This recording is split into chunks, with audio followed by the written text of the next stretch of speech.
어떤 문제들은 피할 수가 없어. 고체보다는 기체에 가깝지. 무정형의 공기 속에서 숨을 들이쉴 때마다 폐가 짓눌려. 나는 감정에 통제받는 존재일까? 아니면 지배하는 존재일까? 나는 허공 중에 존재하는 것 같기도 아닌 것 같기도 해. 그래, 네 말대로 이것들은 그냥 플라시보이거나 집단 환각일 거야. 나도 알아. 김초엽 작가의 소설집 우리가 빛의 속도로 갈 수 없다면에 수록된 소설 감성의 물성의 일부를 읽어드렸습니다. 김초엽 작가는 이 소설에서 감정체라는 상상의 존재를 통해 우리가 살아가며 무수하게 마주하고 경험하는 감정, 그 다양한 마음에 대해 묻습니다. 우리가 느끼는 감정 속에는 행복, 기쁨, 환희와 같이 떠올리기만 해도 미소가 지어지는 것들도 있지만 아픔, 슬픔, 고통처럼 생각하는 것만으로도 눈물이 고이는 것도 있죠. 이성의 끈을 놓지 않은 채 현명한 판단을 하길 바라고 감정에 휘둘리지 않고 꼿꼿이 제자리에 서 있길 원하지만 항상 마음과 다르게 조금씩 흔들리고 조금씩 방황하는 우리 자신을 발견하게 됩니다. 어쩌면 감정은 우리를 통제하는 것도 우리가 지배할 수 있는 것도 아닌 우리의 모습 그 자체일지 모릅니다. 감정을 느낀다는 것은 불완전한 자신을 바라보며 우리에게 주어진 길을 묵묵히 걸어가는 일일지도요. 문학은 아마도 그 길에서 만나는 가장 든든하고 또 나와 닮아있는 친구 아닐까요? 여러분은 지금 어떤 감정을 가지고 있나요? 어떤 감정으로 살아가고 있나요? 2020년 여러분과 함께 문학 속에 숨겨진 다양한 감정을 이야기하는 시간. 여기는 문학 라디오 문장의 소리입니다. 아름답다. 어느새 봄이 도착했구나. 오늘은 또 어떤 핑계로 너에게 만나자 말해볼까. 너는 알까, 내가 널 좋아하는 걸. 사실은 꽤 오래됐지, 처음 만난 날부터. 문학 라디오 문장의 소리. 안녕하세요. 저는 DJ 최진영입니다. 지난 한 주 잘 지내셨나요? 2020년 문장의 소리 로고가 새로워졌습니다. 혹시 눈치채셨나요? 문학을 속삭이는 아름다운 우리들의 모습이 담긴 새 로고를 일러스트 작가 사모세모님께서 작업해 주셨습니다. 문장의 소리 스텝 모두 사모세모 작가님께 커다란 감사의 인사 보냅니다. 감사합니다. 새 책을 낸 작가를 모시고 작품을 둘러싼 다양한 이야기를 들어보는 시간, 지금 만나요 준비했습니다. 오늘 손님으로는 조용미 시인님 모셨습니다. 어서 오세요. 안녕하세요. 저는 시를 쓰는 조용미입니다. 네, 반갑습니다. 조용미 시인에 대해서 간단히 소개 먼저 드릴게요. 조용미 시인은 1990년 한길문학에 시를 발표하며 작품 활동을 시작하셨습니다. 내신 시집으로는 불안은 영혼을 잠식한다. 1만 마리 물고기가 산을 날아오르다. 삼배 옷을 입은 자아상. 나의 별서에 핀 앵두나무는. 기억의 행성. 나의 다른 이름들 등이 있고요. 최근에 7번째 시집 당신의 아름다움을 내셨습니다. 4년 만에 나온 시집이어서 독자분들이 많이 기다리셨을 것 같아요. 그동안 어떻게 지내셨나요? 네, 4년 만인데 그동안 거의 이 간격으로 시집을 냈어요. 네. 첫 시집을 등단하고 6년 만에 내고 그 다음은 3년 만에 낸 적이 한 번 있고 지난 시집은 5년 만에 냈고 나머지는 다 4년 간격으로 냈으니까 네. 아직은 저한테 이 간격이 적당한 것 같아요. 네. 아, 이번 시집 이상하게 첫 시집처럼 설레면서 기다렸어요. 아, 네. 봄에 나와서 좋기도 하고요. 항상 봄에 시집을 내고 싶었는데 여러 가지 이유로 그렇게 되지 않았어요. 이번에 드디어 봄에 출간하게 됐네요. 아, 네. 시집 내고 나서 한 달쯤 됐는데 그동안 뭐 아는 분들께 시집 보내드리고 또 만나지는 못하고 오랜만에 전화나 메시지로 안부 주고 받았어요. 지난 겨울은 원고도 좀 많았고 시집 준비하고 교정 보느라고 거의 움직이지 못했는데 시집 나오고 나서 산책을 많이 하고 있어요. 아, 네. 예, 그 사이 나무들이 연두빛에서 새초록으로 변했어요. 아, 네네. 네. 아, 봄에 시집 나오신 거 정말 축하드립니다. 고맙습니다. 네. 제목 이야기를 먼저 해볼까 하는데요. 당신의 아름다움, 이 제목이 아름다운 제목이라는 생각이 들고, 근데 저는 시집을 다 읽은 다음에는 좀 슬픈 제목이라는 생각도 들었고요. 이 제목을 택하게 되신 이유가 있으시다면? 예, 제목은 연두의 습관과 당신의 아름다움 사이에서 고민을 많이 했는데요. 연두의 습관을 염두에 두고 당신의 아름다움은 어떨까 고려해보는 방식이었어요. 네. 연두의 습관이 감각이라면 당신의 아름다움은 울림일 텐데 잘 결정한 것 같아요. 네. 이 시집 전체를 끌어안는 제목이라고 생각돼요. 네. 이전 시집에서 신영철 평론가가 네. 미학적 인간이라는 제목으로 해설을 썼는데 제가 좀 탄미적인 인간인 것 같긴 해요. 그 아름다움에 이리저리 끌려다니는 사람이죠. 아름다우면 도저히 정할 수가 없잖아요. 그렇죠. 예, 그래서 아름다움이 제겐 또 시련이기도 해요.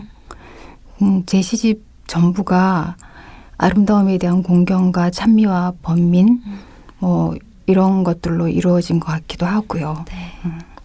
참 초교지 보고 나서 편집부에 의견을 구했더니 이전 시집과 연관성을 고려한다면 당신의 아름다움이 더 좋겠다라고 이제 조언을 해주었는데 초교지 볼 때는 당신의 아름다움이었다가 재교 3교 볼 때는 연두의 습관으로 결정했는데 3교지 넘긴 상태에서 마지막으로 다시 한번 생각해 보게 됐는데 편집부에 다른 일로 전화를 했다가 제목에 대한 얘기를 또 나누게 됐고 그때 최종적으로 당신의 아름다움으로 하겠다고 했어요. 아, 근데 3교까지 다 본 상태에서 인쇄에 들어가기 직전에 제가 여관에서 남의 말을 잘 안 듣는데 이상하게 그날은 조언이 귀에 쏙 들어왔어요. 네네. 그래서 바꾸겠다고 했고 사실 연두의 습관이라는 제목을 정하게 될 것 같아서 표지색도 연두색으로 네네. 했는데 제목에도 운명이라는 게 있나 봐요. 아, 표지에 연두가 들어가니까 색깔이 네. 네, 연두도 뭐 그렇게 서운할 것 같지는 않습니다. 네. 되게 신중히 고르신 제목이란 거를 알 수 있었어요. 조용미 시인님의 이번 시집을 쭉 훑어보면 무엇보다 색채에 대한 시어들이 눈에 띕니다. 색채를 느끼는 감각이 무척 예민하고 뛰어나다는 느낌이랄까요? 예를 들면 연두의 회육, 검은 연못, 흰색의 가난 말, 흰색 침묵, 분홍의 수사 같은 표현이나 초록을 말하다, 분홍을 기리다 같이 이전 시집에서 쓴 표현도 그렇고 그 제목도 계속 고민하셨다는 지점에서 더 그런 생각이 드는데 어떠세요? 네. 제가 색채를 식별하는 감각이 좀 남다른 것 같아요. 네. 그 빛을 알아차리는 감각, 또 빛을 기억하고 그 빛을 통해 재인식하는 이상한 자질이랄까? 감각의 회로가 유난히 발달돼 있는 것 같아요. 예를 들면 음악을 색으로 표현하는 일, 또 우리가 알고 있는 색의 뒤편에 숨어있는 진정한 색을 찾아내는 일 같은 것에 흥미를 느끼고 있어요. 그러니까 뭐든 색으로 표현하기를 좋아하는데 이를테면 바흐는 푸른색, 말러는 회색, 뭐 파가니니는 보라색, 빨간색 생각했는데 네, 이런 색으로 말하기 즐겨하고 사람을 만나게 되면 가장 궁금한 게 그 사람이 무슨 색을 좋아하는가예요. 그리고 좀 오래된 기억이라도 그 사람이 입었던 옷의 색깔 이런 걸 비교적 정확하게 기억해요. 네. 네, 저 푸른색을 좋아하는데 아, 가장 매혹적인 색은 검은색이 아닌가 해요.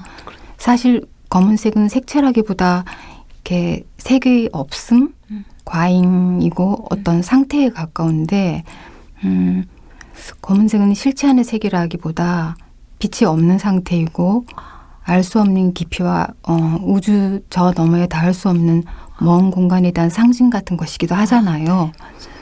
그래서 말하자면 우리가 알지 못하는 것에 대한 다른 이름이라고 해야 할까.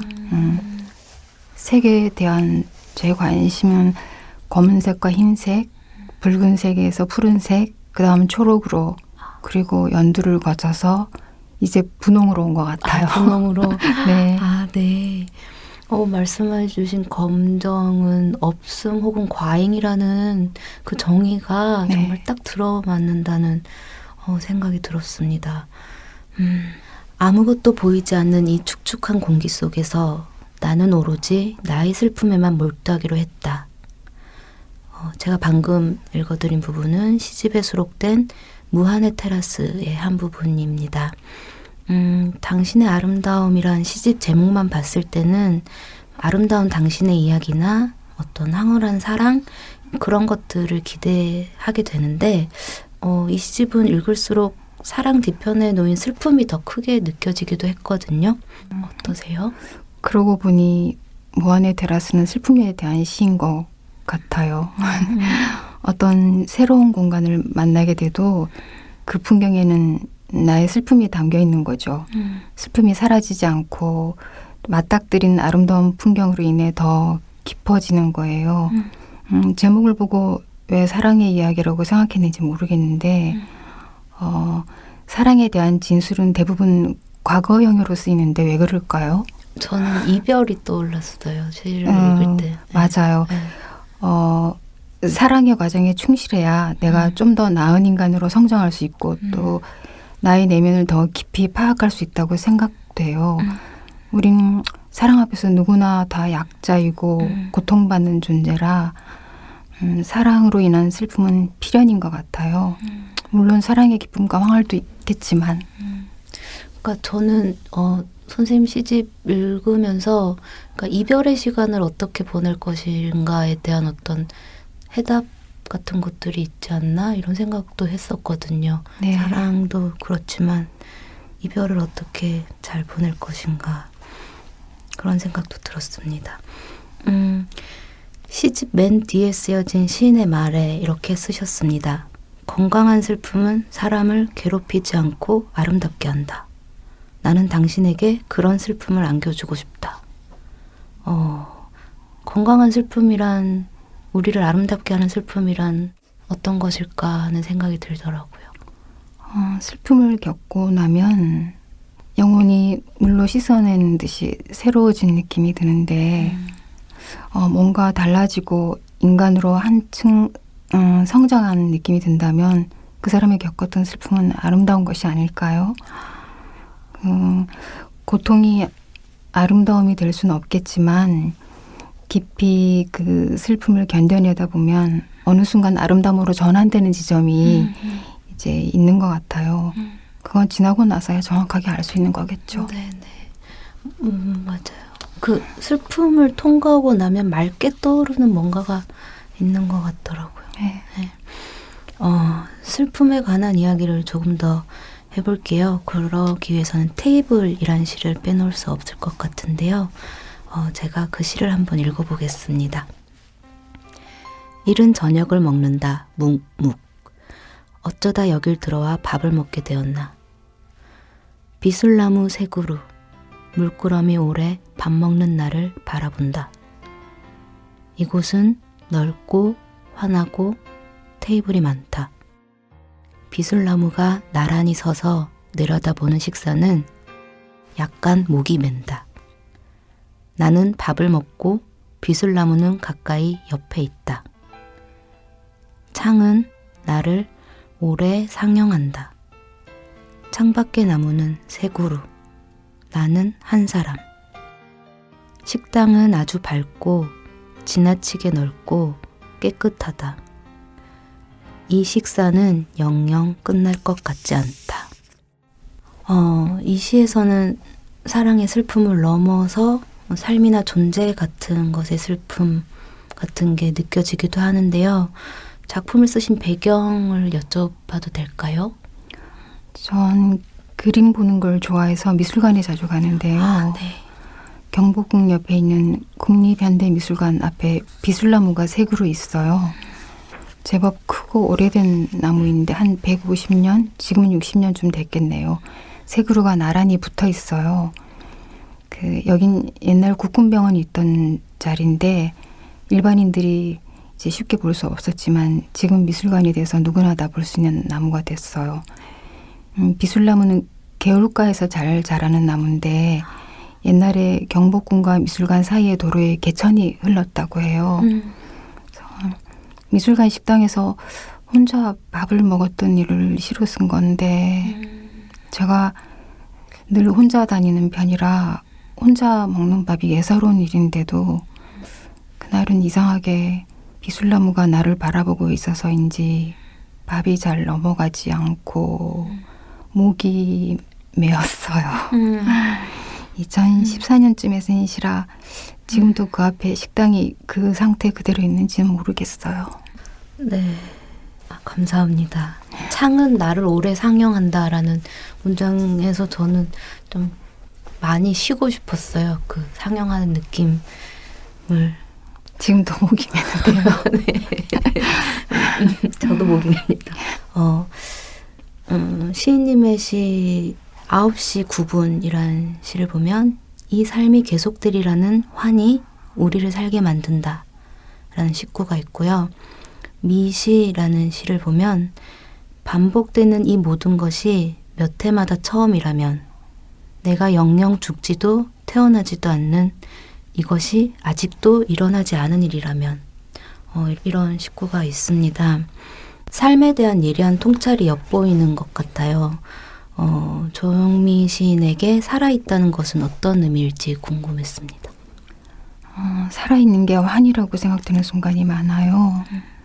삶의 실감이 좀 부족하면 그런데 항상 한 발이 허공에 떠 있는 것 같을 때가 많았는데 지금은 좀 덜한 편이에요. 살아있다는 건 매 순간 깨어있다는 것이고 내가 왜 삶을 받게 되었는지 끊임없이 질문하고 그 해답을 찾기 위해 노력하는 과정 아닐까요? 해답을 구하기는 하지만 끊임없는 질문이 쌓이고 쌓여서 그것이 산을 이루면 그 산이 또 하나의 커다란 대답이 되기도 할 테죠. 살아있는 건 또 내가 변화하는 존재라는 걸 깨닫는 과정이기도 한 것 같아요. 그리고 삶의 의지 같은 건 누구나 다 가지고 있겠지만 무엇에 기대어 무엇 때문에 내가 살아있다고 느끼는 순간들도 소중하겠죠. 맞아요. 삶이라는 건 계속 자각을 해야 되는 것 같아요. 그리고 선생님 여기 시집 뒤편에 네. 써주신 이 세계의 비실제성을 어떻게 극복해야 할 것인가 이 구절도 저는 떠올랐고 네, 그렇습니다. 이 세계가 실제계가 맞을까요? 네, 저도 늘 그 생각을 하거든요. 그래서 여기 써주신 미시에 반복되는 이 모든 것이 몇 해마다 처음이라면 뭐 내가 영영 죽지도 태어나지도 않는 이것이 아직도 일어나지 않은 일이라면 이런 감각들이 올 때가 있거든요. 네. 그래서 그럴 때 말씀해 주신 것처럼 이것이 정말 실제일까? 이것이 꿈인가? 삶이란 무엇인가 생각하게 되는 것 같아요. 그리고 시인님 시에 보면은 그런 우주나 별이나 네. 이런 언어도 많이 등장하는 게 시인님의 그런 세계관을 많이 보여주는 것 같고 네. 그런 생각을 했습니다. 흔히 시인을 언어의 마술사라고 하죠. 그러니까 시인이 쓰는 작품을 언어의 예술이라고도 하는데요. 조영미 시인님 시집 뒤편에도 이런 말이 적혀 있습니다. 시인은 항상 미학적 자기갱신에 의해 다시 태어나는 자이다. 언어가 달라져야 세계가 달라진다. 언어가 변화해야 세계를 변화시킬 수 있다. 시인들의 언어란 어떤 의미일까요? 시인은 무엇보다 말을 아끼는 사람 아닐까요? 내가 아는 걸 다 말하지 않고 조금 덜 말하고 잘 아는 것도 대강 아는 것처럼 하고 말하지 않고 있다가 천천히 조금씩 말하는 사람. 시는 뭔가 할 말이 있어서 시를 쓰지만 말을 아끼고 또 다듬고 귀하게 여기는 사람이 아닌가 해요. 내가 아는 걸 낱낱이 다 말하고 싶은 욕망이 강한 사람은 시를 써서는 안 될 것 같아요. 그렇죠. 저는 항상 내가 쓰는 말이 나를 표현하기에 턱없이 부족하다고 느껴서 그 갈증으로 목말라하고 늘 결핍을 느끼는 사람이에요. 나는 언어가 참 부족한 사람이구나 하고 늘 생각합니다. 말은 정말 부족한 것 같아요. 언어는 그 부족한 언어를 막 찾아서 또 글을 쓰는 작업이 네. 또 어렵기도 하고. 네. 언어가 새로우니 형식이 새로워지고 또 형식이 새로워지면 세계가 새로워질 텐데 네. 끊임없이 새로운 세계로 자신을 끌어내고 또 새로운 눈으로 사물을 바라보려는 태도가 중요한 것 같아요. 깊게 공감합니다. 네. 시어에 대해서 조금 얘기를 더 해볼게요. 시인님 시 물속의 나무라는 시에 보면 저 화석은 깨지지 않을 것 같다. 부서지지 않을 것 같다. 생각은 바닥에 닿지 못한다. 얼굴 같은 걸 비추어 보지 않는다. 빗살, 물살, 빗살, 문살 다 살이 없다. 이런 구절이 있는데요. 않다, 못한다, 없다 같은 부정어 사용이 눈에 들어왔어요. 그건 미처 깨닫지 못한 부분인데 어디에 닿고자 하는 마음이 너무 간절해서 확고해서 내 의지를 나타내고 싶어서 역설적으로 부정어를 사용하게 되는 것 같은데요. 여백이 많은 그림처럼 뭘 자꾸 빼고 없애버려서 무화시키려는 마음의 작용 같은 것일 텐데 도로락에 마지막으로 남게 되는 것이 무엇인지 확인하려는 심정일 거예요. 마지막으로 남는 것이 무엇인가? 네. 네. 그러면 혹시 시인님은 슬프거나 힘들거나 하는 감정은 어떻게 해결하세요? 그럴 때는? 전 그냥 받아들이는 편이에요. 그리고 더 깊이 들어가요. 네. 그건 제가 슬픔을 해소할 힘이 없어서 그럴 거예요. 그럴 땐 음악을 듣거나 그림을 보기도 하지만 주로 걸어요. 산책자로서의 삶이 제일 중요한데요. 전 북한산 아래 살고 있는데 집에서 10분이면 계곡에 갈 수 있어요. 네. 그래서 물소리 듣는 것도 좋아하고 가만히 앉아서 바람 소리를 듣는 것도 좋아합니다. 네. 보통 이렇게 산책은 북한산 골짜기로 또 집 뒤에 잣나무 숲으로 북악으로 또 가끔은 고궁이나 인왕산 쪽으로도 가요. 그러니까 산책이라는 게 몸으로부터 시작해서 공간과 교류하는 거잖아요. 그러니까 그 자체로도 건강에 도움이 되기도 하지만 이 세계와 내가 보다 단단히 연결되고 또 다른 세계로 나를 확장시키는 나라는 감옥에서 나를 꺼내어 나라는 존재를 재구축하게 해주는 힘이 있는 것 같아요. 말씀을 들어보니까 슬픔을 향해 이렇게 걸어 들어가시는 느낌도 들었어요.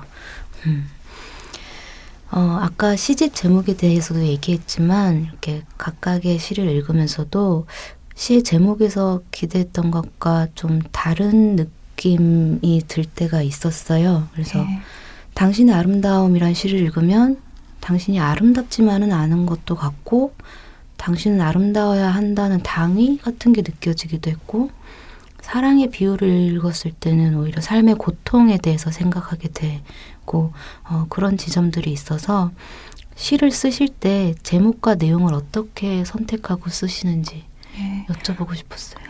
제목은 자연스럽게 시구에서 가져와 붙이기도 하지만 시에 나오지 않는 말로 시 전체를 이해할 수 있게 해주는 제목을 정하기도 하는데요. 시적 긴장이 있어서 저는 그런 제목을 더 좋아해요. 그러니까 비가역, 불기, 사랑의 비유, 슬픔의 연대기도 그런 제목이죠. 분명하고 평범한 제목을 붙여야 할 때도 있지만 역설적이고 정서적 충돌이 필요한 제목을 붙여야 할 때도 있어요. 네. 그런 의미에서 이번 시집을 묶으시면서는 어떤 느낌을 받으셨는지 궁금.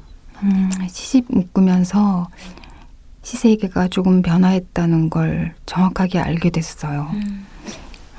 이전에는 존재의 근원적 고독이라든가 삶과 죽음, 빛과 어둠, 내가 왜 생을 받게 되었는가, 이런 질문에 몰두했었는데 이번 시집은 존재성보다 관계성에 더 집중하고 있어요. 이번 시집에서 가장 오래된 시는 그리고 가장 오래 퇴고를 한 시는 밤의 호수인데 2008년 12월에 발표하고 오래 묵혀두며 계속 보았어요. 그런데 정작 고치지는 않았어요. 계속 시간을 지나며 봐도 그대로 두는 게 낫겠다 싶었고 이번 시집 전체의 흐름과도 어긋나지 않고 잘 맞았어요. 제가 아니라 시간이 퇴고를 한 셈이죠. 기억의 행성에도 나의 다른 이름들에도 이상하게 밤의 호수가 들어갈 자리가 안 보였어요. 네. 고민을 하다가 빼뒀는데 자기 자리를 찾기 위해 오래 기다린 것처럼 이번 시집에 들어가게 됐어요. 시집에서 가장 오래전에 쓴 시지만 또 가장 현재성이 느껴지는 시이기도 해요. 저는 시집 묶을 때 시의 배치에 공을 들이는 편인데 차례를 한 10번쯤 바꾸다 보면 시집 스스로 1부, 2부, 3부, 4부로 나누어진 그 작은 부분의 하나하나가 또 전체가 각각 그 안에 어떤 내밀한 정서를 가지고 자리 잡게 된다는 걸 알 수 있어요. 그때부터 내가 온전한 주인이었던 시 한 편 한 편이 내 곁을 떠나게 돼요. 그러니까 더는 마음대로 순서를 바꿀 수 없는 순간이 오고 그러면 내일은 거기서 마무리가 되는 거예요. 그러니까 한 편 한 편 단순한 나열이 아니고 부분과 전체가 필연적이고 유기적인 하나의 세계를 이루게 되는 거죠. 그러니까 시의 정교한 배치를 통해 시집 전체가 통일성을 갖게 되는 거예요. 네. 저는 그러니까 시집 다 읽은 다음에 순서를 거꾸로 한번 읽어보고 싶다는 욕구도 들었거든요. 그래 본 적은 없어요. 근데 지금 말씀해 주시는 게 저한테는 또 다른 감상법이 된 것 같아요. 시집의 해설 이야기를 해보겠습니다. 장철한 평론가님께서 해설을 써주셨죠. 네. 해설 중에 시인님을 이렇게 표현한 부분이 있습니다. 서두르지 않고 여유롭게 고통을 견디는 숙련된 잠수부. 저는 오늘 시인님을 처음 뵙지만 얘기도 나눠보고 이렇게 시집을 다 읽고 하니까 그 표현에 되게 고개가 끄덕거려졌는데요. 시인님 실제 성격도 그런 편이신가요? 네. 뭐든 잘 참고 견디는 편이에요. 재미없는 성격이죠. 아니요. 되게 부러운 성격인데요. 내게 온 고통을 받아들이고 이렇게 잘 들여다보면 내가 얼마나 부족한 사람인지 알게 돼요. 고개를 돌려버리고 다른 일에 몰두하면 되겠지만 그럴 수는 없잖아요. 그러니까 무엇이든 알고 견디는 것과 무지함을 딛고 무지함 속에서 견디는 건 다르지 않을까 싶어요. 장철한 평론가는 저는 아직 한 번도 만난 적이 없어요. 네, 장철한 평론가가 제게 제 시에 대해서 글을 쓴 적도 없고요. 그런데 평론집을 보내주셨어요. 그래서 틈나는 대로 조금씩 읽어보면서 아마 염두에 둔 것 같아요. 그러니까 장철한 평론가는 이번 시집의 해설을 아주 정성 들여 써주셨어요. 네, 그게 느껴졌어요. 예, 어떤 한 사람의 시인을 그 시인의 시에 줄곧 등장하는 한 사람의 화자에 대해 깊게 이해하려는 노력이 느껴졌어. 고마웠어요. 그 이전 시집과 연관성을 꼼꼼하게 살펴보고 전체적인 흐름도 잘 짚어준 것 같습니다. 네, 정말 해설이 되게 길다는 느낌인데 그게 네. 읽을 때는 길다는 느낌이 안 들었거든요. 네, 저도 그랬어요. 네, 그래서 그러시구나. 시집 당신의 아름다움을 표현하는 키워드 3가지와 당신의 아름다움에서 꼭 독자들이 읽어줬으면 하는 시 3편 꼽아주실 수 있을까요? 키워드 3가지는 아름다움, 아름다움. 네.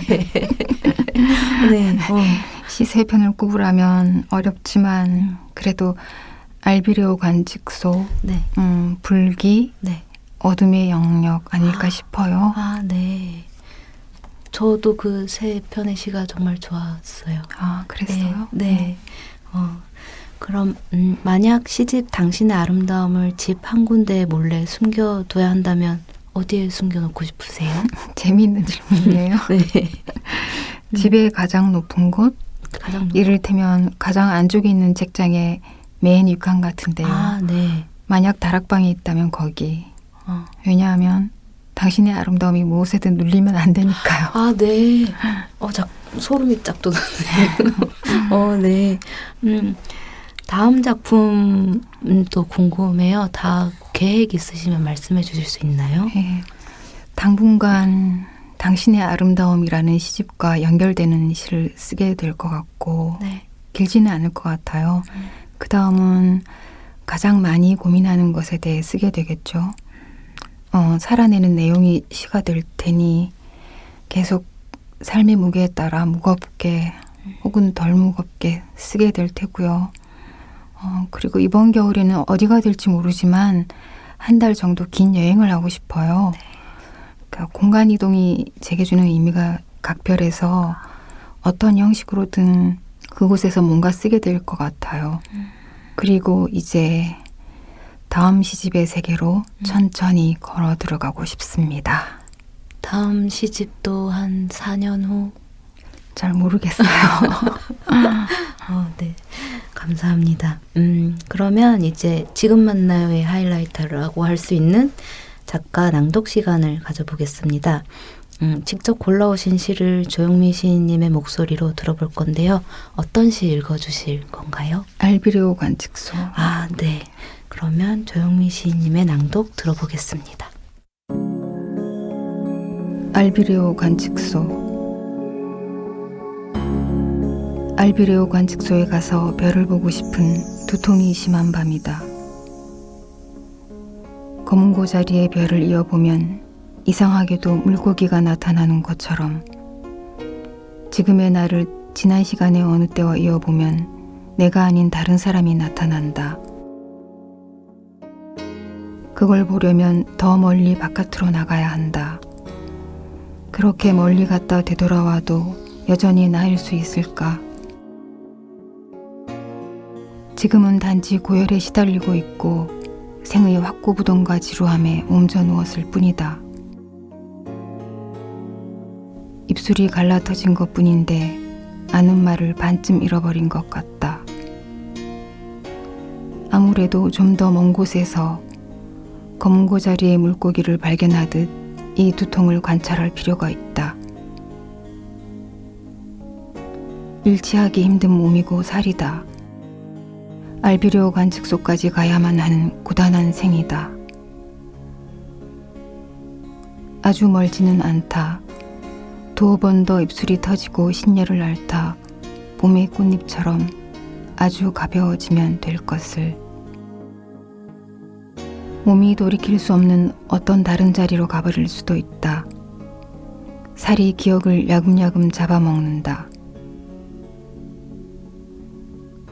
나는 여기서 지난 슬픔을 예견하고 다가올 사건을 복기해보며 내게 주어진 고통과 대면하겠다. 모든 통증은 제각기 고유하다. 백조가 무리를 날아가듯 천천히 여기 이 자리에서 회복되고 싶다.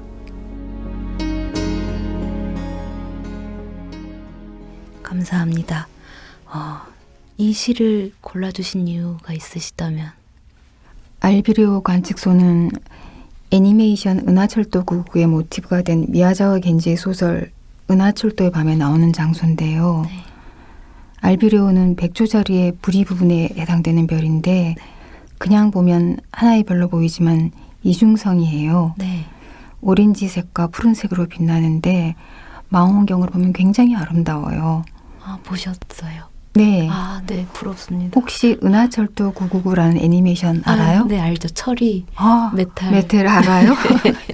80년대 초에 네. 일요일 아침마다 방영되는데 네. 전 그때 애니메이션 보면서 뭐가 이렇게 철학적인가. 아, 그렇죠. 예. 이 시는 시집을 여는 시이기도 하고 또 낭독하기 좋아서 선택해봤어요.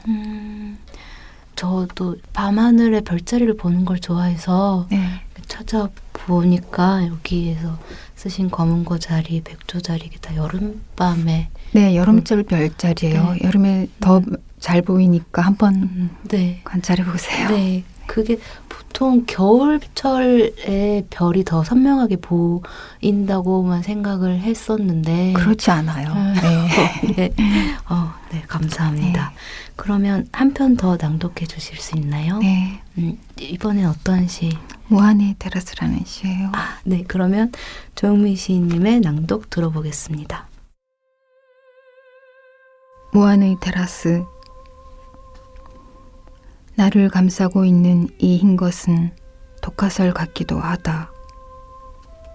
나는 독화살을 맞고도 빼내지 않고 가만히 있는 사람처럼 이 희뿌연 것의 성분과 냄새를 궁금해한다. 이 구역을 벗어나기만 하면 눈앞의 어둠도 밝아질 것인가. 광선이 몸을 통과하는 것처럼 안개는 나를 점령하고 있다. 나는 안개가 공중에 나를 띄워놓도록 기꺼이 허락한다. 까마득한 아래 있다는 바다가 보이지 않는 이곳을 무한의 테라스라 이름 붙인 이는 누구인가?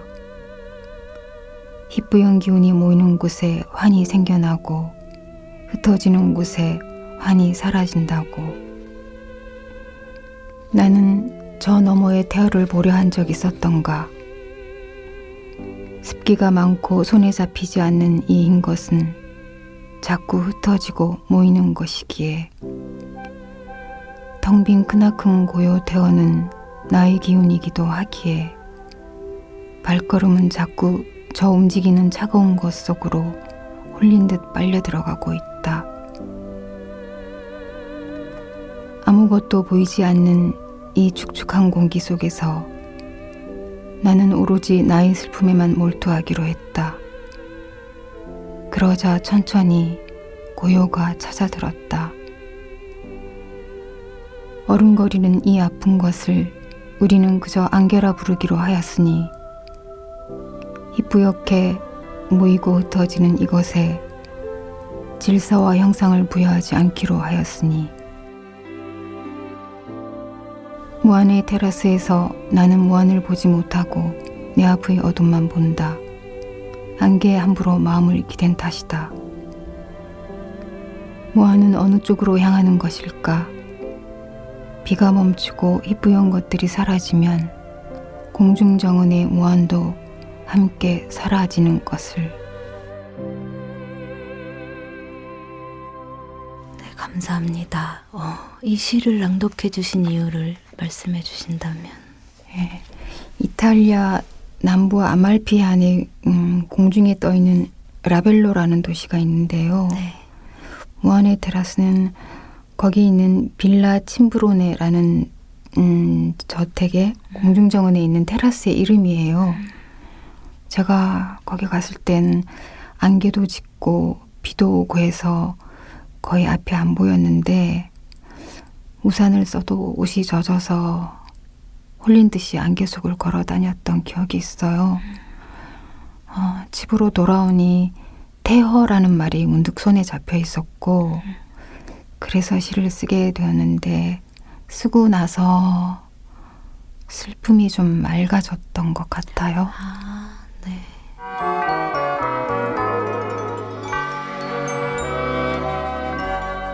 그러면 지금 만나요의 마지막 코너인 마이 페이보릿 하겠습니다.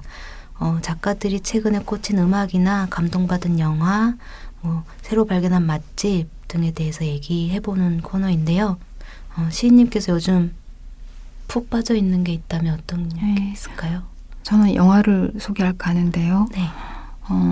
테오 앙겔로플로스 감독의 안개 속 풍경, 그리고 드니 빌레브의 컨택트, 그리고 고레에다 히로카즈 감독의 환상의 빛, 이렇게 3편이고 최근에 본 타오르는 여인의 조상도 좋았어요. 네. 아, 네. 환상의 빛이라는 영화는 저도 정말 좋아하는 영화인데, 네. 감사합니다. 지금까지 신작 시집을 내신 조영미 시인님을 모시고 흥미로운 시간, 즐거운 시간, 뜻깊은 시간 가져봤습니다. 이제 보내드려야 할 시간인데요. 아쉬움을 대신하기 위해서 지금까지 인생에서 가장 인상 깊었던 여행지 3곳을 꼽아주신다면? 베네치아, 티벳, 시칠리아입니다. 저는 아무데도 가보지 못했거든요. 3곳 중에 제일 먼저 어디를 가보면 좋을까요? 티벳을 가보세요. 티벳부터? 네. 오늘 나와주셔서 정말 감사드리고요.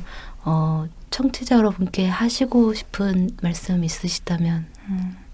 봄 기운을 듬뿍 받아서 마음껏 즐기십시오. 네. 감사합니다. 지금까지 조영미 시인님과 함께했습니다. 감사합니다. 감사합니다. 네. 조영미 시인님 보내드리고 저는 2부 작가들의 수상한 취미생활에서 뵙겠습니다.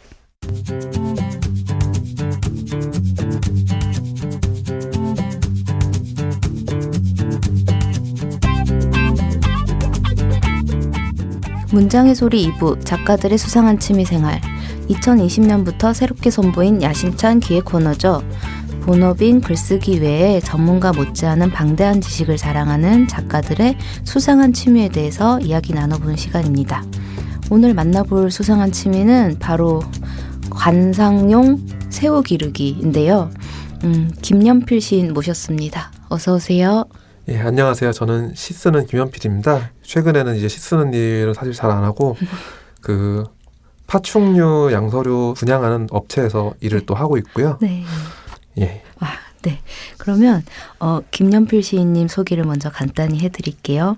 2012년 시와 세계를 통해서 작품 활동을 시작하셨고 2018년에 7명의 엔솔로지 시집 좋아하는 것을 함부로 말하고 싶을 때를 내신 바 있습니다. 요즘 방금 파충류 키우신다고 말씀하셨는데 어떻게 지내시는지 근황 말씀해 주신다면. 요새 사실 문학 쪽은 별로 신경을 못 쓰고 있고요. 네. 예. 먹고 사는 일 때문에 그 아는 동생이 운영하는 회사에 들어간 거예요. 네. 그 동생 같은 경우 제가 옛날에 이제 곤충 키울 때 곤충 커뮤니티에서 만났던 동생인데 그 친구가 이제 중2 때 그리고 저는 대학교 1학년 때 처음 만나서 얘기를 했었는데 뭐 온라인상에서 만나 얘기를 했었는데 나중에 보니까 그 친구가 뭐 아예 생물 수입을 해가지고 고3 때 샵을 차렸더라고요. 네. 그래서 뭐 계속 연락하면서 좀 도와주기도 하고 했는데 마침 제가 이제 먹고 살 길이 조금 막막해서 연락을 해보니까 자기네에서 일을 좀 해볼 생각이 없냐. 제가 좀 생물 지식은 많이 있으니까 그런 얘기 들어서 그럼 같이 일을 해보자 해가지고 지금 같이 그 아는 동생의 샵에서 생물 관리도 하고 또 좀 그 샵 운영 관련해서도 좀 관리하고 그리고 그 샵에서 그 친구가 유튜브도 채널을 운영을 해요. 그 악어 아빠 김주스라고 거기 이제 뭐 영상 기획하는 거 에도 약간 정도 참여를 하고 가끔 제가 거기에 좀 찍히기도 하고요. 악어 예. 아빠. 예. 김줄스라고. 김줄스? 예. 네. 그 샵 이름이 줄스거든요. 네. 예. 그 친구랑 같이 일을 하고 있고요. 네. 약간 요새는 좀 시보다는 동시 청탁이 좀 더 와서 동시도 좀 쓰고 있고요. 네. 그러면 오늘은 김연필 시인님과 색다른 취미 문학에 대해서 얘기를 할 건데요. 관상용 새우 기르기예요. 이게 어떤 건지 소개를 해주신다면. 관상용 새우라고 하면 다들 좀 쉽게 못 떠올리시는 게 새우가 너무 큰 새우를 생각을 하시더라고요. 뭐 보통 먹을 때 먹는 뭐 흰다리 새우나 이런 대하 같은 거 생각을 하시는데 그런 거 아니고 뭐 이제 그 마트 수족관 코너 같은 데 가서 보셔도 수조 속에 조금 구석에 좀 하나 뭐 빨간 새우나 이런 새우들이 있어요. 사실 그런 새우들 키우는 거고 그렇게 뭐 희귀한 취미나 이런 건 아니고 좀 보편적으로 물고기 키우시는 분들이 새우도 키우시는 경우가 좀 많으시고요. 뭐 저는 조금 특이한 게 그거를 그냥 데려와서 키우는 걸로 좀 만족을 못 해가지고 걔네들도 뭐 퀄리티를 따지거든요. 어떤 애들이 더 좀 높은 퀄리티다, 좀 낮은 퀄리티다 이런 걸 따지는데 이제 좀 낮은 퀄리티 좀 저렴한 개체 데려와서 걔네를 번식을 시키다가 또 좀 약간 욕심이 나서 걔들 중에서도 좀 이제 그런 퀄리티가 비교적 높은 애들 나오면은 걔들끼리 교배를 해가지고 좀 개량하는 작업을 했고요. 좀 그런 쪽으로 많이 했다라고 보시면 될 것 같아요. 아, 네. 이 세계가 좀 지금 말씀해 주신 것도 그렇고 좀 놀라운 세계인 것 같은데 새우의 이런 걸 여쭤봐도 되는지 모르겠는데 가격대는 고가가 있고 그런가요? 옛날에 한창 엄청 제가 한창 할 때 조금 과열돼 있었어요. 가격대가. 그 당시 같은 경우 뭐 제가 알기로는 최고로 이제 나가는 거는 일본 쪽에 새우들 같은 경우에 한 마리에 뭐 150만 원 정도 네. 그 정도 했었고 저는 처음 키울 때 시작한 건 이제 5천 원짜리 마리당 5천 원짜리 데려왔는데 네. 어찌어찌 좀 잘 키워가지고 나중에는 제가 분양했을 때 제일 비싸게 분양했던 건 80만 원 정도 마리당 그 정도로 했는데 사실 지금은 시장 자체가 완전히 무너져서 네. 아까도 말씀드렸듯이 과열된 시장이었기 때문에 네. 좀 지금 무너져서 네. 지금은 그렇게 비싸진 않아요. 그래서 그때는 조금 생업처럼 했는데 지금은 오히려 편하게 정말로 뭐 취미. 스트레스 받을 일 없이 뭐든지 좋아서 시작했어도 진짜 뭐 경제적인 게 연결이 되고 일이 되면은 힘들더라고요. 네, 맞아요. 근데 지금은 오히려 시장이 무너져 버려서 그냥 제가 마음 편하게 제가 봤을 때 이쁜 새우 키워서 이제 좀 제가 봤을 때 예쁜 애들로 개량하면 되는 상황이라 정말 부담 없이 취미로만 즐기고 있고요. 네. 감사합니다. 그러면 시인님께서는 관상용 새우뿐만이 아니라 희귀한 생물의 사용 및 채집도 한다고 들었어요. 처음에 이제 파충류 얘기도 또 하셨고 어떤 예. 것들이 있나요? 제가 어렸을 때부터 되게 생물을 좋아해가지고 뭐 진짜 6살? 이럴 때부터 근처 뭐 산이나 뭐 풀숲이나 뭐 연못 같은 데 가가지고 생물을 잡아다가 다 키웠어요. 네. 그게 뭐 이제 책에서 본 생물 있으면은 꼭 데려와서 좀 키워봐야 좀 직성이 풀리는 그런 스타일이었거든요. 그래서 뭐 장구애비 뭐 이런 그 수서 곤충류부터 해서 뭐 흔히 쉽게 생각하는 뭐 귀뚜라미, 메뚜기, 뭐 여치, 배짱이 이런 것들을 다 키워보고 지금은 초등학생 애들 자주 키우는 거지만 그 당시는 잡아서 키웠어야 돼서 좀 보기 힘들었던 뭐 사슴벌레나 장수풍뎅이라든지 네. 그런 것들 잡아 키우고 도롱뇽 같은 거 알부터 채집해서 성체 만들어서 키운 다음에 놔준다든지 네. 뭐 올챙이도 많이 잡아서 키웠죠. 그런 걸로 시작했고 그리고 한동안 이제 그 초등학교 5학년 때였나? 그때 이제 처음으로 좀 그런 반려 파충류 이런 것들이 좀 들어오기 시작했는데 제일 처음 들어왔던 게 그린 이구아나였어요. 네. 그 그린 이구아나도 좀 데려와서 키웠고 그 이구아나를 한 10년 정도 키웠죠. 10년 오래 예. 키우셨네요. 그 다음에는 대학 때문에 서울로 독립하고 난 뒤에 아까 말씀드렸던 것처럼 곤충 다시 사슴벌레 장수풍뎅이 이쪽 좀 전문적으로 네.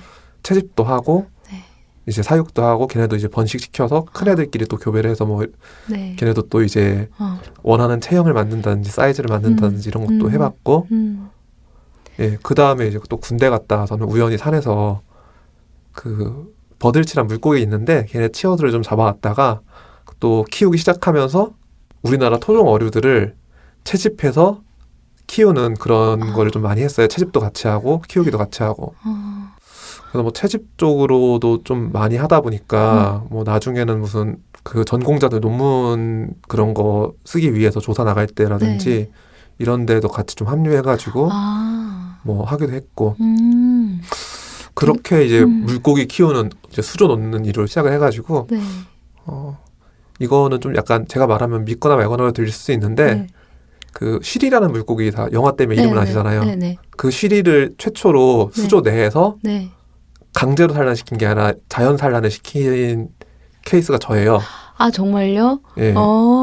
근데 이게 세계 최초인 이유가 어차피 쉬리는 한국에밖에 안 사니까. 아, 예.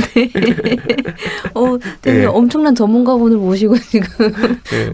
그러다가 아까 말씀드렸던 그런 거 이제 바다 물고기들도 키웠고 산호도 키우고 하다가 걔네들은 번식시키기가 좀 어렵거든요. 네. 바다 물고기는 번식이 거의 안 되고 뭐 민물고기들도 번식이 굉장히 어려워요. 그러다 보니까 이제 번식을 시켜서 조금 그런 품종 개량을 하는 이런 걸 좀 해보고 싶다 해가지고 새우로 들어왔다가 이게 잘 맞더라고요.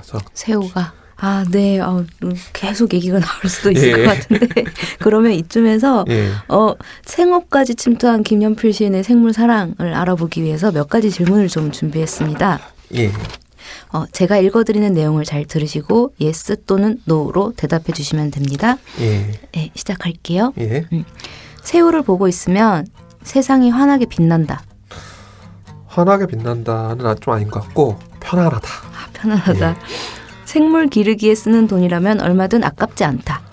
기르기에 쓰는 돈이라면은 뭐 제 경제적인 수준이 되는 한도 내에선 크게 약지 않는 편이고요. yes or no. 근데 제가 예스 어렵네요. 네, 예스나 노로 그쵸. 딱 떨어지는 답이 아니라 네, 가지고. 맞아요. 어려워요. 예. 그러면 그냥 지금처럼 대답해 주세요.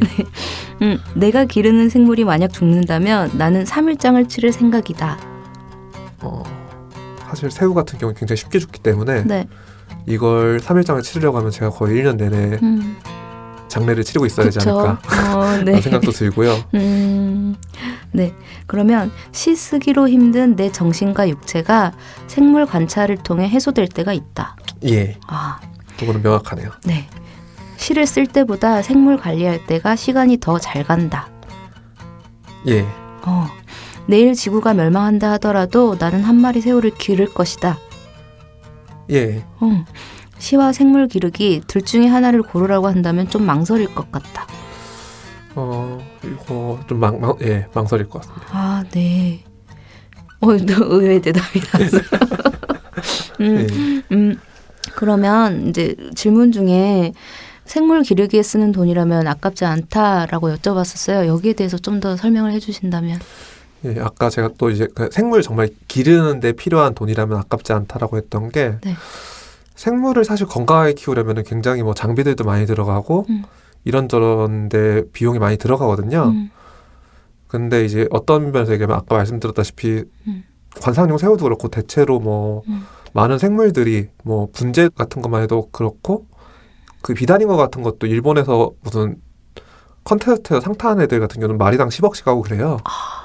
그래서 뭐 그런 식으로 돼서 이제 고가 생물을 들이는 거는 사실 별로 안 좋아해요. 네. 그냥 저렴하고 좀 퀄리티 낮은 애들을 들여서 제가 키우면서 좀 그거를 좀 높이는 작업을 더 좋아하지. 처음부터 고가 새우를 들이는 건 안 좋아하는데 생물을 키우기 위해서 필요한 그 돈도 돈이지만 에너지는 좀 아끼지 않는 편이에요. 그러니까 키우는 것 자체를 좋아하시는 것 같아요. 그렇죠? 예, 그쪽이 좀 더 제 취미고 이 물속에서 사는 생물들 같은 경우는 우리가 흔히 키우는 반려동물들하고는 좀 많이 다르거든요. 일단 수질이 유지가 되지 않으면 정말 쉽게 죽어버려요. 뭐 고양이나 개 키우는 일이 쉬운 일은 아니지만 그래도 그 녀석들에 있어서는 얘가 내가 뭘 하나 잘못해서 죽어버리지 않을까라는 걱정을 할 일은 솔직히 조금 적은 편이잖아요. 네. 근데 이제 소동물들로 가고 특히 이런 물속 생활하는 동물로 가면은 수질 유지나 뭐 이런 것들을 공부를 철저하게 하지 않으면 네. 금방. 굉장히 쉽게 죽어나가는 게 일반적이에요. 그래서 그런 데 쓰는 에너지가 좀 많이 필요하고 그래서 제가 처음 물고기들 키우고 새우 키우고 할 때는 학교 도서관에서 진짜 정수학하고 양식학 네. 전공서까지 뒤져가면서 공부해서 좀 시작을 했었고요. 모든 걸 되게 전문적인 공부를 하시고 하실 수밖에 없는 게 생명을 또 키우는 거니까 또 그럴 거라는 생각도 들지만 정말 대단하다는 생각이 계속 드네요. 그러면 방금 이렇게 얘기에서 이어지기도 하는데 예. 내가 열심히 키우고 보살피던 그것이 죽었을 때는 예. 어떻게 마음이 사실 굉장히 크게 불편하죠. 네. 지금 새우 얘기로 좀 중심으로 얘기하니까 새우로 얘기를 들자면은 그 얘네가 무척수동물이다 보니까 간이 없어요. 몸에서 독소를 이제 분해하는 곳이 간인데 간이 없다는 얘기는 독성이 조금만 들어와도 죽는다는 얘기거든요. 그래서 이제 새우를 키우시는 분들이 갑자기 수조 내에서 새우가 몰살했다 이런 얘기가 나오는 경우가 많이 있는데 그때 살충 잘못 뿌렸거나 하면 얘네도 다 같이 모기랑 다 같이 죽거든요. 그런 것도 있고 뭐 핸드크림에 있는 성분이 독소로 작용해서 죽는다든지 이런 건 있어요. 그렇다 보니까 저 같은 경우는 지금 일체의 화장품을 안 쓴 지가 좀 오래됐어요. 생물 키우면서. 네. 정말 아주 생각지도 못한 사소한 부분까지 계속 신경을 써야 되는 것 같아요. 네. 예. 네, 감사합니다. 그러면 이제는 새우 얘기보다 이제는 문학에 대해서 얘기를 해볼까 합니다. 김연필 시인님의 건축이나 사선서사 같은 작품을 보면 다양한 생물체의 이름이 등장해요. 나비, 벌레, 누에, 산호 뭐 등등 등장하는데 생물의 이름이 작품 속에서 시어로 재탄생하는 지점이 재밌었어요. 어떻게 생각하세요? 사실 다양한 생물이 그렇게 제가 접해본 생물에 비해서는 시에서 다양한 생물이 등장하는 건 아니고요. 뭐 지금 산호 같은 경우는 네. 제가 뭐 한동안 집에서 산호를 키웠었으니까 네. 그리고 걔네 생태가 조금 독특하거든요. 흔히 산호를 식물 같은 걸로 생각하시는 분들이 많은데 걔네가 사실 자포동물, 그냥 동물이에요. 그래서 뭐 그 동물이고 걔네도 이제 그 유생을 뿌려가지고 번식을 하고 생태가 굉장히 독특하다 보니까 좀 매력을 느끼는 분들이 많거든요. 뭐 이제 이를테면은 그 보름달이 뜬 날에 이제 유생들을 내보낸다든지 뭐 독특한 특성들이 있는 애들이라 조금 인상이 있어서 계속 많이 쓰게 된 것 같고요. 나머지 뭐 누에라든지 이런 거 사선서사에서 누에 나왔던 거 사실 제가 그때 이제 조깅하고 돌아오는 길에 그 길에 뽕나무들이 좀 있거든요. 정말로 그냥 가다가 보니까 뽕나무에 누에가 있는 거 봤어요. 그래서 조금 그 나오는 거는 뭐 제가 특별히 생물을 좋아한다기보다는 좀 약간 사소한 것들을 계속 관찰해서 좀 보는 그게 남들보다 조금 디테일하거든요. 그러다 보니까 그냥 눈에 보여서 네. 나오는 게 좀 많은 것 같아요. 그 생물체를 관찰하고 그들을 키우고 보호한다는 게 작품을 쓰는데 영향을 주나요? 솔직히 저는 작품 쓸 때랑은 별로 영향이 없는 것 같아요. 오히려 그 시 쓸 때랑 생물 키울 때 제가 가지는 태도 좀 비슷한 태도로 얘기하면은 아까 말씀드렸다시피 생물 키울 때 뭐 양식학, 정수학 이런 거 공부했다 그랬잖아요. 네. 조금 그런 식으로 먼저 어떤 생물을 어떻게 사는지 어떻게 키워야 되는지 이런 것들을 미리 탐구하고 그것들에서 어떤 더 좋은 방식으로 생물을 키우는 방식 같은 거를 많이 제가 생각을 하고 하거든요. 네. 근데 시 쓸 때도 조금 그러는 거는 있어요. 그래서 시라는 게 뭘로 어떻게 구성되어 있을까? 어떤 식으로 작용을 해서 사람들한테 영향을 미치는 걸까? 이런 것들을 계속 생각을 하고 그런 것들을 시 안에서 좀 테마로 많이 사용하는 편이에요. 네. 그러니까 이전에 충분히 공부를 하고 연구를 하고 예. 네. 그러면 시인님의 초기작 대하라는 시에서는 시인님의 세계에는 어떤 당신 혹은 대상이 존재하는구나 하는 생각이 들었는데 시인님께 어떤 시적 대상이라는 거는 어떤 의미일까요? 사실 이게 굉장히 좀 이렇게 말하면 많이 깰 수 있는데 네.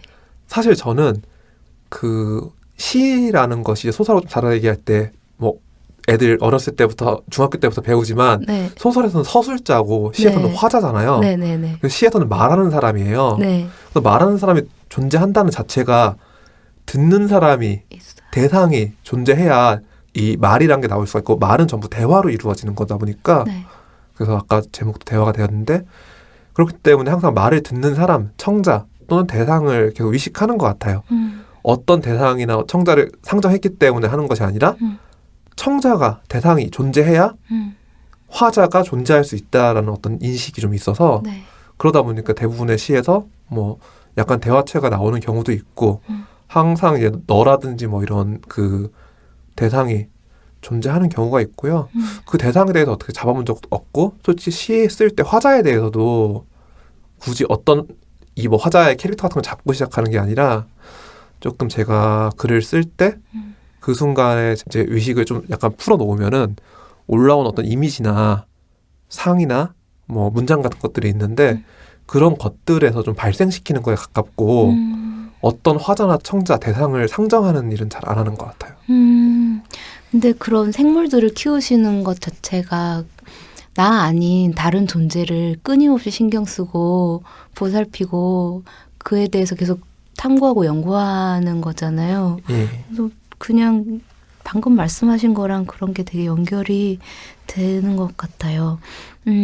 시인님 시에는 산문시 형태의 작품이 많은 편인데 그 작품을 쓰실 때 호흡이랄까요? 그런 걸 어떻게 조절하시는지 산문시의 호흡이란 게 따로 있을까요? 저는 오히려 시의 어떤 본체에 가까운 게 드러날 수 있는 형식이 산문시 형식이라 생각을 하거든요. 어떻게 말하면 시에서 연이나 행 구분은 그 자체가 굉장히 강력한 장치라 가지고 진짜 아무 글이나 놓고도 연이나 행을 구분해버리면 어느 정도 시처럼 보이는 효과가 있어요. 네. 그렇다 보니까 근데 연이나 행 구분이 시의 본질이라고 얘기하면 굉장히 좀 시라는 것이 좀 가볍고 좀 우스운 게 돼버리잖아요. 얄팍해지죠. 예, 네. 그 얄팍해지는 게 싫다 보니까 네. 시 안에 뭔가 그 이상의 것이 있을 거다 생각을 하고 그런 것을 제외하고도 뭔가 이제 시에서 시가 시를 만드는 지점이 있을 거다 생각하면 그걸 찾으려고 계속 하다 보니까 조금 산문시 양식이 많이 된 것 같아요.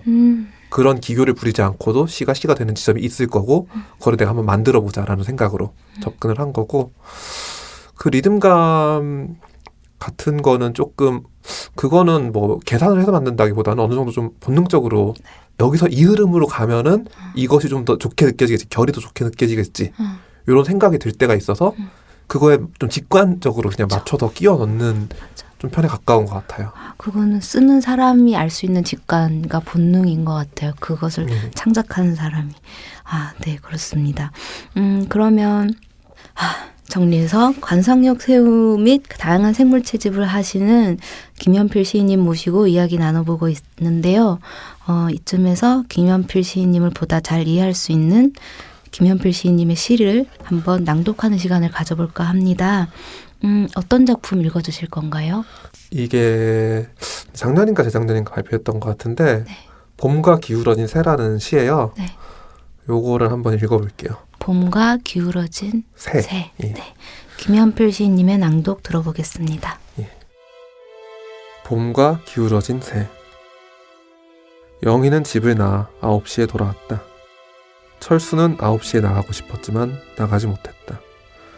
영수는 9시에 나가 돌아오지 못했다. 돌아오지 못한 영희를 찾아 정희가 나섰다. 집에 남은 아이들은 불안에 빠졌다. 불안한 아이 하나가 집을 나갔다. 불안한 아이 하나가 다락 속으로 사라졌다. 불안한 아이 하나가 가장 깊은 곳으로 스며다. 삭제된 아이들이 호련히 돌아왔다. 영희는 7시에 돌아왔다. 영희를 따라간 것은 상수뿐이었다. 상수의 마지막을 본 것은 정희뿐이었다. 시대가 지나갔다. 모든 게 변해버렸다. 상수는 상수의 자세를 하고 있었다. 그 집에는 이제 아무도 남지 않았다. 그 집의 마지막을 본 것은 오직 겐지의 한 토끼뿐이었다. 불탄 꽃잎을 보면 생각이 든다. 저것은 나무이고 저것은 부러졌구나. 벌판 위에 서면 자꾸 꽃나무가 보일 듯만 하다. 보이지 않는 꽃나무의 잎을 어떻게 어루만져야 좋을지 모르겠다. 저 나무는 꽃이 진 후 잎이 자라는데 숲에서 자꾸 산토끼가 자라면 나는 고양이가 된다. 꽃나무에 올라가 꽃 다 떨군 뒤 내려가지 못해 겁먹은 얼룩고양이. 그래, 그러다 보면 나는 숲이 되기도 하고 숯이 되기도 하고 다 불사르고 나서 나는 나를 파괴할 수도 있구나. 불타도 나는 부서지지 않는구나. 재에 빨강을 칠하면 빨강은 조금 단단하고 빨강은 지난 태풍에 부러진 아버지를 불태워 만든 것. 빨강에 부은 재는 조금도 기름이 되지 못할 것. 봄이 왜 자꾸 꽃이라고. 하루만큼 거세지는 믿음. 1초만큼 어려지는 미움. 한 가지 더 말해줄게. 있잖아. 사실은 말이야. 영희는 집을 나와 나무 속으로 들어갔다. 철수는 나가고 싶었지만 어디에도 옹이가 없었다. 불안에 빠진 영수는 한 번도 뒤를 돌아보지 못했다. 불안한 아이의 이름은 산토끼, 빨강, 꽃나무이다. 삭제된 아이들의 이름을 알아보고 싶었는데 조금도 알 수가 없었다. 시대는 돌아왔고 상수는 영원히 돌아오지 않았다. 그래도 자꾸 다정이 흘렀다. 정의의 얼굴을 쏜 것은 누구의 물총이었을까? 겐지는 돌아보며 땅을 짚고 만세를 부르는데 벌판 위에 검은 고양이 한 마리. 두드리면 조금씩 문이 열린다. 네, 감사합니다. 예. 이 시를 골라주신 이유를 말씀해 주신다면.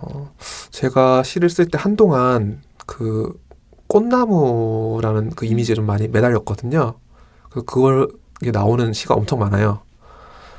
그게 뭐 고등학교 때 이제 봤던 그 이상의 시 꽃나무가 좀 인상이 계속 남아가지고 그게 이미지로 계속 사용이 된 것 같은데 네.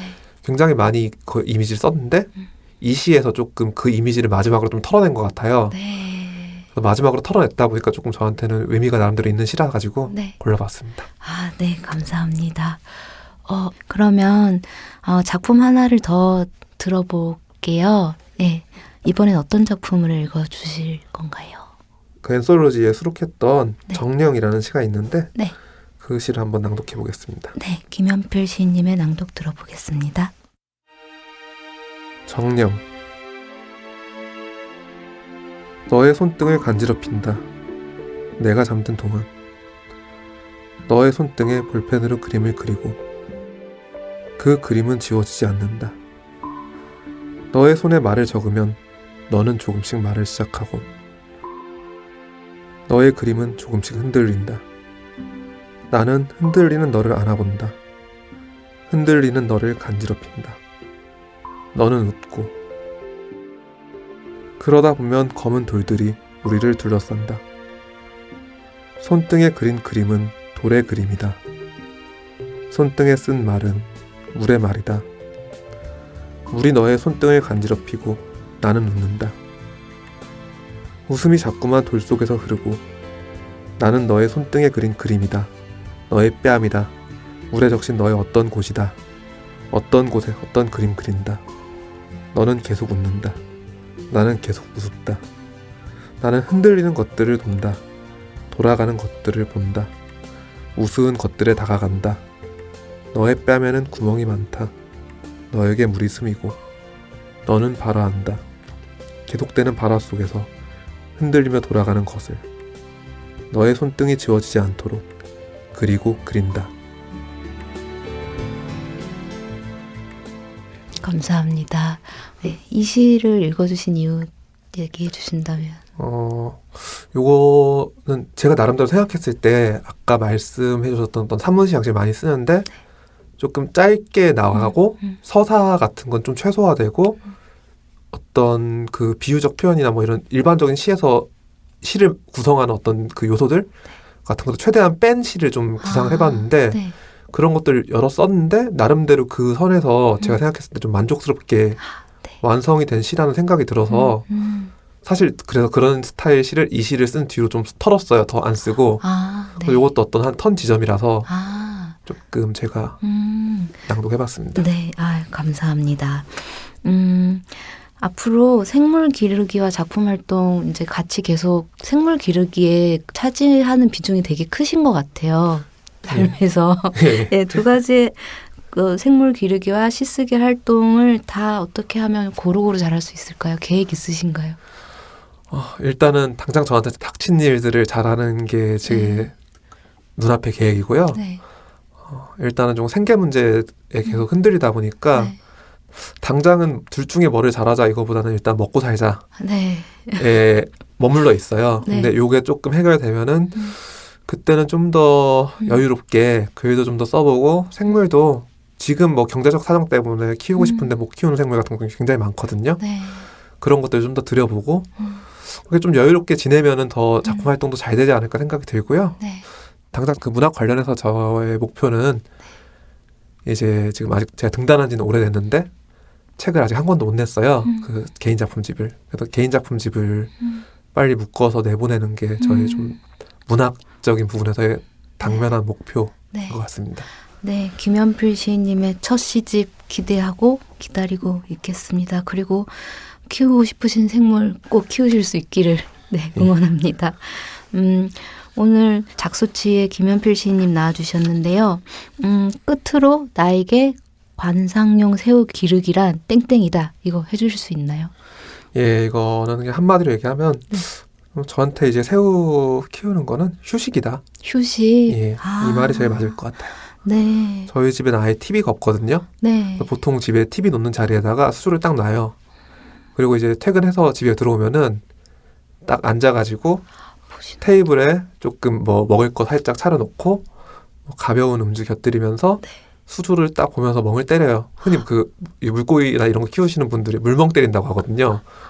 그러고 있으면 참 시간 잘 가고 편하네요. 아, 네. 좀 아무 생각 없어지고 조금 그런 게 제가 지금 새우 키우는 것의 어떤 의미지 않을까 싶어요. 아, 네. 다른 분들은 넷플릭스를 보고 계실 때 관상용 새우를 보시면서 휴식을 취하시는 것 같은 거네요. 예. 네. 뭐라도 내용이 있으면은 네. 휴식이 안 되고 계속 생각을 하게 되더라고요. 그렇죠. 맞아요. 아, 네. 오늘 휴식의 또 다른 정의를 들었습니다. 네, 오늘 나와주셔서 감사합니다. 이 코너에 참여해 주셨는데, 코너 어떠셨어요? 사실 이런 건 처음이라 네. 좀 많이 긴장했는데, 네. 생각보다는 이렇게 막 잘못하거나 실수를 하지 않은 것 같아서 좀 다행이라는 생각이 들고요. 네. 조금 이건 저희 회사에서 지금 유튜브를 하고 있어 제가 그렇다는 생각일 수도 있는데, 네. 이 팟캐스트도 좋지만 영상으로도 나와서 이제 하면은 더 재밌지 않을까. 네. 요새 유튜브 보시는 분 많잖아요. 네. 그런 쪽도 한번 생각해 보시면 재밌을 것 같아요. 네, 개선점까지 말씀해 주셨습니다. 네, 감사합니다. 오늘 저희와 함께 해주셔서 정말 감사드려요. 예, 저도 좋은 시간이었습니다. 감사합니다. 예. 문장의 소리 이제 마칠 시간입니다. 지금까지 연출 박소란, 구성작가 정선임, 방수진, 저는 DJ 최진영이었습니다. 일주일 잘 보내시고 다음 주에 다시 만나요. 감사합니다.